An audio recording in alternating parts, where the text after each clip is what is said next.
우리 옆에 계시는 분과 사랑의 인사 나누시겠습니다.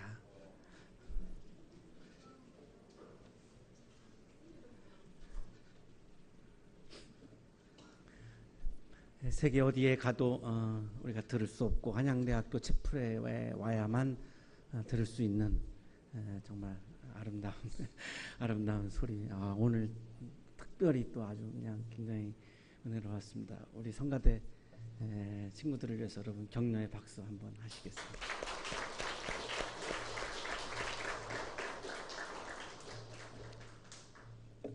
프란츠 카프카는 프라 출신의 실존주의 문학의 아주 선구자로 인정받는 분입니다. 대어 프로제스라고 하는 책이 대표작인데 사실은 과정이라고 하는 용어인데 우리나라에서는 심판, 소송 이렇게 번역이 되어 있습니다. 주인공이 요제프 K입니다. 은행원이었고 하숙집에서 살았는데 30살 생일날 아침에 불쑥 낯선 두 사람이 방에 들어와서 이 K를 체포해 갑니다.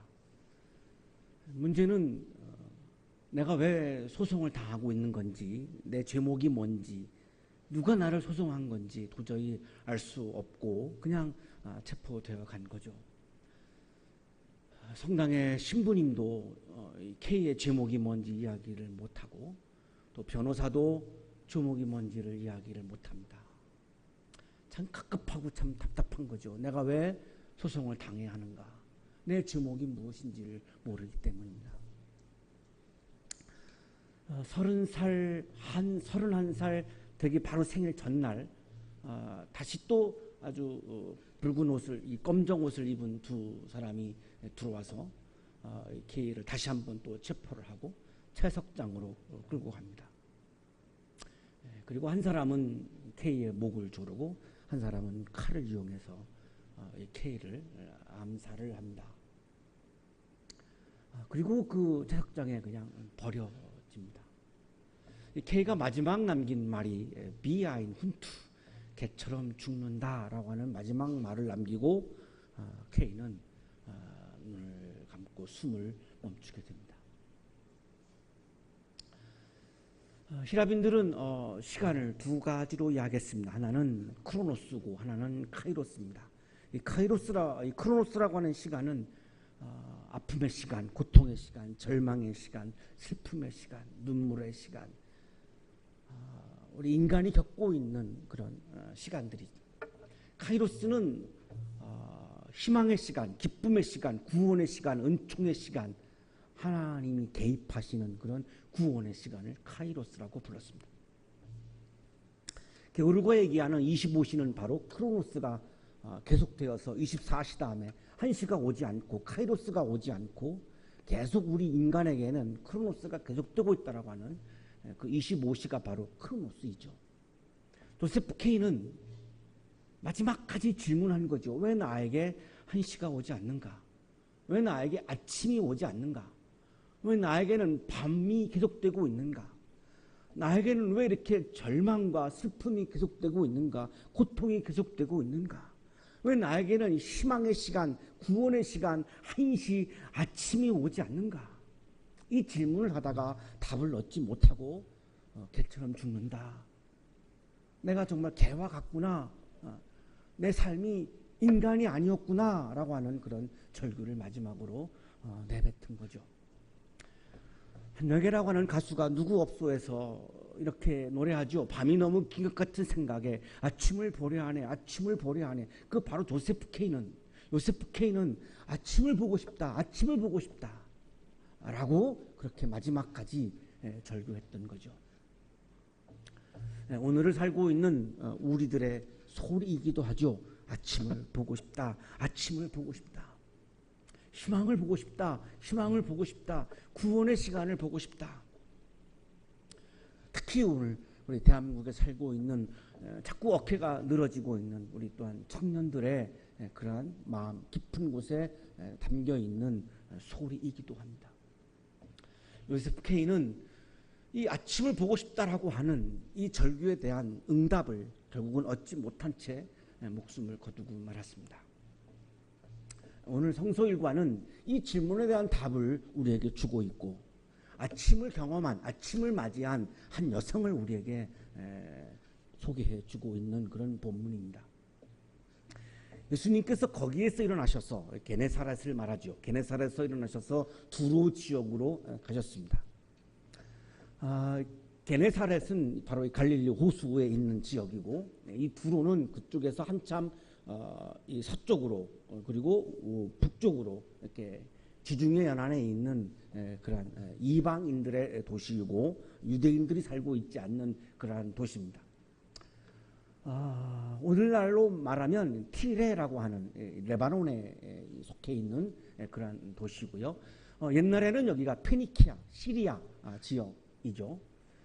예수님께서 왜 두로로 가셨을까요?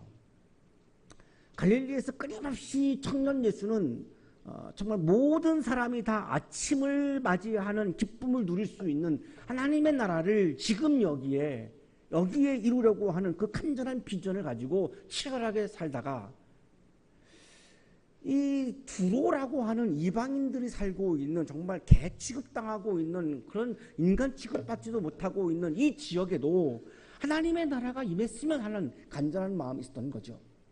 그래서 이방인들이 살고 있는 유대인들이 꺼려하고 있는 두로로 지금 가고 계시는 거죠.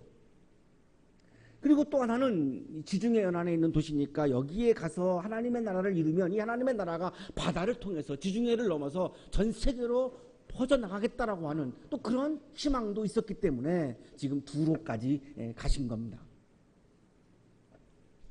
청년 예수의 마음은 아주 속 좁은 옹졸한 그런 마음이 아니었어요. 내가 태어나고 내가 살고 있는 이 지역에만 하나님의 나라가 왔으면 하는 그런 옹졸한 마음이 아니고 정말 넓은 마음을 지녔던 것이 청년 예수였어요. 두로에 갔는데 한 여성이 있었고 이 여성의 아픔은 아주 예쁜 딸이 있었는데 이 예쁜 딸이 악한 귀신에 들려서 환영을 보기도 하고 환청을 듣기도 하고 갑자기 이 거품을 물면서 쓰러져서 이렇게 막 발작을 하기도 하고 평상시에 그렇게 예쁜 아이가 그렇게 간헐적으로 그런 발작을 하고 정말 사람의 모습이 아닌 짐승의 모습을 보일 때마다 이 어머니의 마음은 정말 찢어질 것 같은 거죠. 어떻게 하면 내 딸아이가 온전해질 수 있을까? 어떻게 사람의 모습으로 거룩한 인간의 모습으로 살아갈 수 있을까? 이것이 엄마의 고민이에요. 내 딸에게도 아침이 왔으면 구원의 시간이 왔으면 하는 것이 정말 간절한 모정이죠. 발작을 할 때마다 이 어머니는 눈물을 흘립니다. 너무나 마음이 아파서 눈물을 흘립니다. 눈물이 바닥에 떨어지고 그것이 뇌를 이루고 이 여자는 그리스 사람이었습니다. 그리스 사람들은 헬라어를 쓰는 사람들이죠. 헬라어를 쓰는 사람들은 헬라어를 쓰는 사람들만 문명인이고 헬라어를 모르는 사람들은 야만인이다 라고 생각하는 그렇게 자존심이 강한 사람들이 그리스 사람입니다. 그런데 이 여자가 그리스 사람인데 이 수로보니에 옛날 성경에는 수로보니아 지금 우리 세번역에는 시로페니키아라고 되어 있는데요. 여기에서 태어난 거죠. 시리아, 페니키아. 이 시리아도 굉장히 자존심이 강한 사람들이고 페니키아는 알파벳을 처음으로 쓴 사람들이죠. 그 정도로 이 문명에 대한 자존심이 강한 사람들이고 이 바다를 다스렸던 어마어마한 강대국이었던 거죠. 이 여성은 정말 출생도 그렇고 국적도 그렇고 세계에서 자존심으로 말하면 첫째 둘째가 라면 서러할 정도로 어마어마한 자존심이 강한 여성입니다. 그런데 이 내 딸아이가 온전해졌으면 하는 이 간절한 마음 때문에 자존심은 온데간데 없는 거예요. 그래서 예수 앞에서 무릎을 꿇은 거예요. 정말 꿇기 싫지만 내 자존심 굽히고 싶지 않지만 내 딸이 온전해졌으면 그 마음이 너무너무 간절한 거죠. 내 자존심이 구겨지면 어떻습니까? 내 자존심이 꺾이면 어떻습니까? 내 딸만 온전해진다면 아무 상관이 없는 거예요. 그리고 예수에게 간청을 하죠. 애원을 하죠. 귀신을 내쫓아 주십시오. 귀신을 내쫓아 주십시오. 내 딸을 온전케 해 주십시오. 자, 그때 유대인 예수의 반응은 정말로 싸늘했습니다. 평소와는 다르게 왜 그런지 그 이방인을 개 취급하는 유대인들의 그 평소의 모습을 그대로 보여줍니다. 자녀들을 먼저 배불리 먹어야 한다. 자녀들이 먹을 빵을 집어서 개들에게 던져주는 것은 옳지 않다. 네 딸아이는 유대인이 아니잖아. 이방인이잖아. 그러니 개잖아. 이런 이야기죠. 완전 인종차별이죠. 네 딸아이는 남성이 아니고 여성이잖아. 남성은 자녀지만 여성은 개잖아. 성차별을 하는 거죠. 정말 인정할 수 없는, 받아들일 수 없는, 정말 헬라어를 할 줄 알고 그리고 알파벳을 시작한 페니카 사람이고 정말 자기가 지식인으로서 도저히 받아들일 수 없는 그런 이야기를 예수님이 하시는데 당장 무릎 꿇었던 거 출사하고 일어나서 딱 한 대 올리고 가고 싶지만 그럴 수가 없는 거예요. 지금 이 엄마의 간절한 모정은 내 딸아이가 온전해지는 거예요. 그러니 그럴 수가 없는 거예요. 엄마가 이렇게 얘기하죠. 주님, 놀라운 고백입니다. 마가복음에서 지금 처음 나오는 고백입니다. 주님. 그동안 계속 제자들도 랍비 했는데 처음으로 키리에 주님, 주여 이 고백이 지금 처음 나오는 장면이에요. 그것도 이방인 여성에게서. 한 번도 예수님에게 주님 해본 적이 없어요. 마가복음에서. 주님, 나의 주인님, 나의 삶을 다 쥐고 있는, 내 삶의 모든 결정 권한을 다 쥐고 있는 나의 주인님, The Lord. 내 딸아이가 온전해지느냐 온전하지 않느냐 이 모든 권한을 다 쥐고 있는 주인님, 이런 고백이죠. 온 세상을 다스리는 주인님, 하늘나라와 이 땅의 나라까지 다 다스리고 있는 주인님, 이 세상에 종말이 오면 종말 이후까지도 관여하는 주인님. 어마어마한 고백입니다. 주님, 상 아래에 있는 개들도 자녀들이 흘리는 부스러기는 얻어먹습니다. 네, 저보고 개라고 하셨죠? 예, 맞아요. 저 개예요. 저 이방인이에요. 유대인이 아니에요. 남성 아니에요. 여성이에요. 예, 맞아요. 예, 개예요. 그렇게 취급을 당하고 있고요. 맞아요. 자, 그런데 개들은 상 아래서 주인이 흘리는 부스러기라도 먹잖아요. 내가 개라고 말씀하셨으니 그러면 부스러기라도 주셔야죠. 나를 개라고 하셨으면 어떻게 주인이 자기 개를 굶기겠습니까? 부스러기 줘야죠. 개밥 줘요, 개밥. 개밥을 줘야 되지 않습니까? 나보고 개라고 하셨잖아요. 예, 그래요. 개밥 주세요. 예수님이 당하신 거죠. 이렇게까지 나올 줄은 정말로 예상 못했어요. 예수님이 한 방 얻어 맞은 거예요. 와, 주님 할 때부터 그냥 예수님 전율이 막 오는 거죠. 어떻게 이 여성의 입에서, 어떻게 이 여인의 마음속에서 이런 소리가 들려올까? 이 창조적 발성이, 창조적 소리가, 주님이라고 하는 이 소리가 어떻게 나올까? 부스러기를 달라고 하는 이런 정말 이 믿음의 소리, 겸손한 소리, 이 신앙의 소리, 영성의 소리가 어떻게 이 여성의 마음에서 울려 퍼질 수 있을까? 정말 예수님은 놀라운 거예요. 멍해질 수밖에 없는 상황이죠.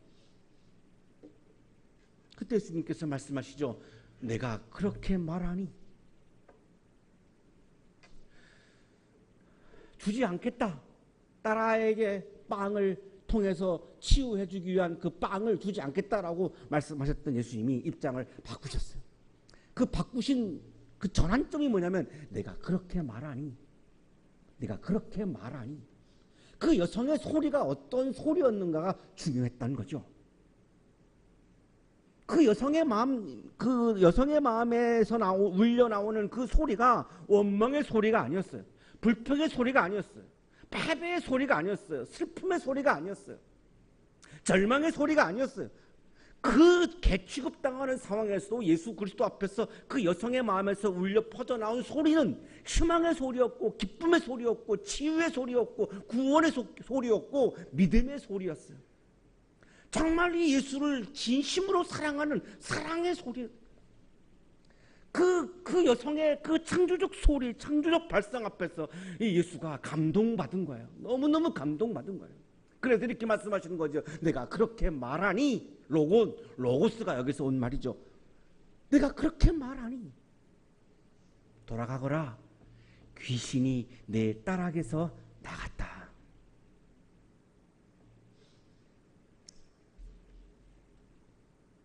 굉장히 감동적인 장면인데 남일이라고 뭐 아무런 반응을 안 하시는데 이게 참 우리들의 모습이에요.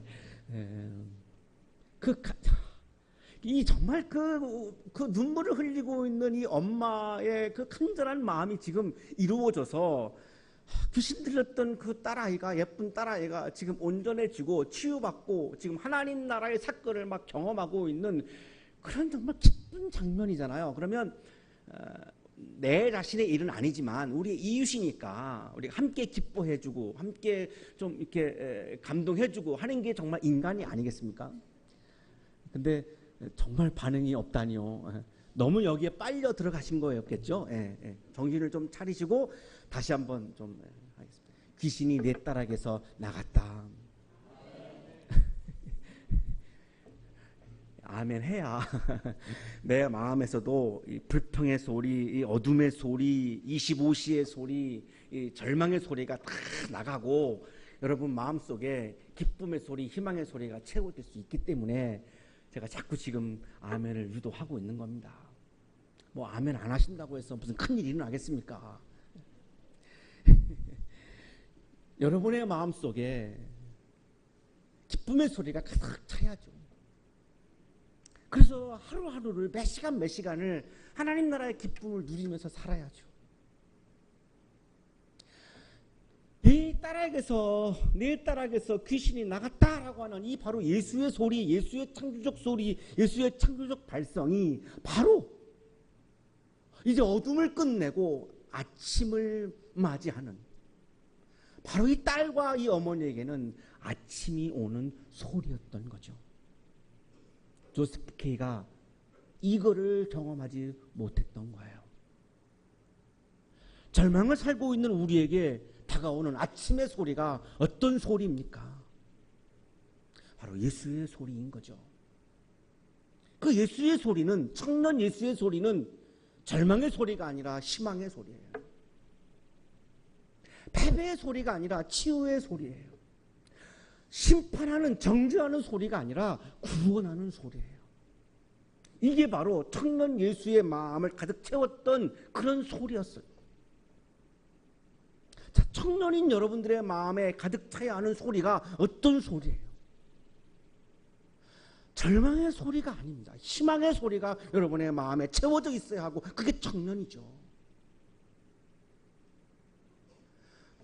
패배의 소리가 아니라 치유의 소리, 슬픔의 소리가 아니라 기쁨의 소리, 심판의 소리가 아니라 구원의 소리. 그 아침이 오는 소리, 아침을 여는 소리, 아침이 오는 소리가 여러분의 마음에 채워질 때 여러분이 진정한 청년인 거죠. 그 여자가 집에 돌아가 보았더니, 엄마가 집에 돌아가 보았더니 아이는 침대에 누워 있었고 귀신은 이미 나가고 없었어요. 예수의 소리는 아침이 오는 소리였어요. 어둠을 끝장내는 아침이 오는 소리였어요. 예수의 아침이 오는 소리가 여러분의 마음을 채우고 매일매일 아침을 살아가는 우리 한양인들이 되시기를 주님의 이름으로 축복합니다. 거룩하신 하나님, 우리의 마음속에 복잡한 슬픔과 절망과 원망과 불평과 패배의 소리가 가득 차 있습니다. 주님이 우리에게 주시는 주님의 아름다운 소리, 복음의 소리가 우리 마음속에 있는 모든 어둠의 소리들을 몰아내고 아침을 열어주시는, 아침을 여는 소리인, 아침이 오는 소리인 주님의 소리가 우리 마음에 가득 차서 날마다 매 시간 희망의 아침을 살아가는 한양인들이 되도록 복내려 주옵소서. 예수 그리스도 이름으로 기도하옵나이다. 아멘.